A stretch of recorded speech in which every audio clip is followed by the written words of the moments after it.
Costa Rica 30 जुलाई 2018। एक असाधारण footage. कुछ चींटियों की सेना ने मिलकर एक स्ट्रक्चर बनाया है।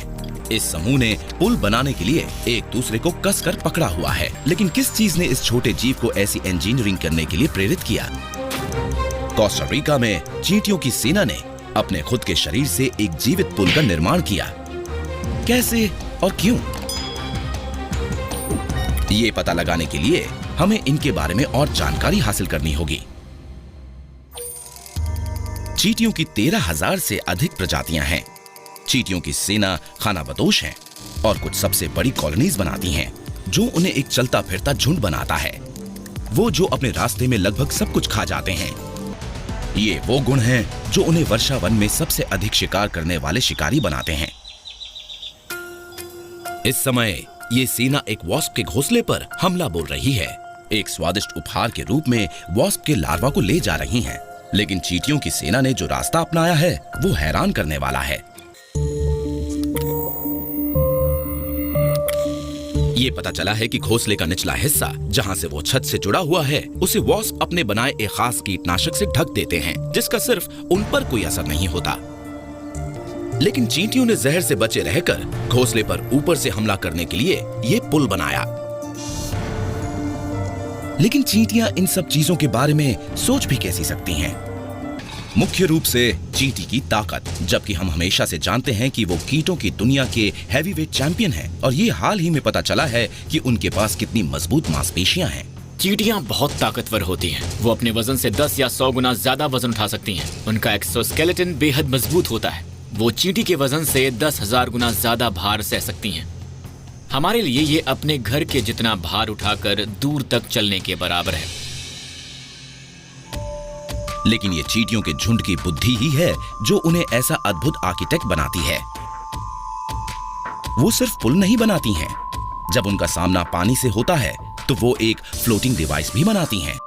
चींटियां अपने पेट के खुले भाग से सांस लेती हैं, जिसे स्पिरिकल कहा जाता है। ये बुलबुला उनके लिए ऑक्सीजन का स्रोत बन जाता है, और उनके छोटे आकार के कारण इस टीम का काम बहुत ही ज्यादा आसान बन जाता है। चींटियों का एक समूह वास्तव में एक जीवित पुल का निर्माण कर सकता है। वो इन दरारों को भर सकते हैं और लंबे समय तक इधर उधर भटकने के बजाय वो पार जा सकते हैं और अपना समय बचा सकते हैं। लेकिन जब पुल बनाने की बात आती है तो जाहिर है कि ये काम उनकी कॉलोनी की सामूहिक ताकत के बिना मुमकिन नहीं है। और वॉस्प के घोंसले तक पहुंचने के लिए एक लंबा रास्ता बनाकर चींटियां बहुत अधिक प्रभावी छापा मारती हैं। इससे ये साबित होता है कि छोटी चींटियों के साथ खिलवाड़ नहीं करना चाहिए।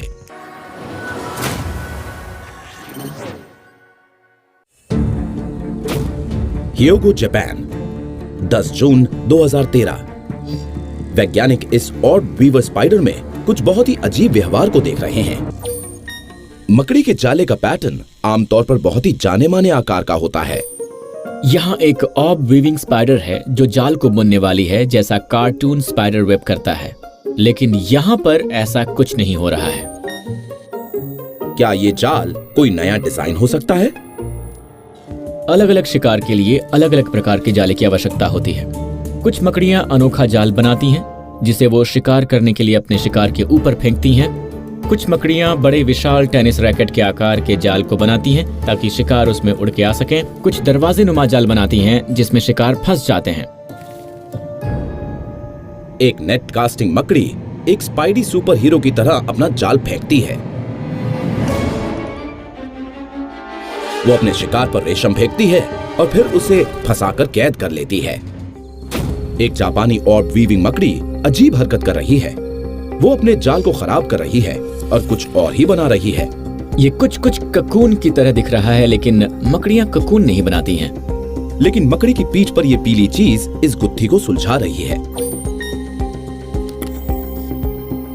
पता चला कि उसकी पीठ पर यह छोटी सी चीज एक मैगेट है, और कोई आम मैगेट नहीं है। ये एक पैरासाइटॉइड वास्प का मैगेट है। वो ये करते हैं कि शिकार कीट या मकड़ी पर एक अंडा देते हैं और फिर उस अंडे के रूप में ये एक मैगेट में बदल जाता है और फिर वो अपने शिकार को जिंदा ही खा जाते हैं। लेकिन ये पैरासिटिक वास्प मैगेट सिर्फ मकड़ी को नहीं खा रही है, बल्कि ये उसके दिमाग को कंट्रोल भी कर रही है।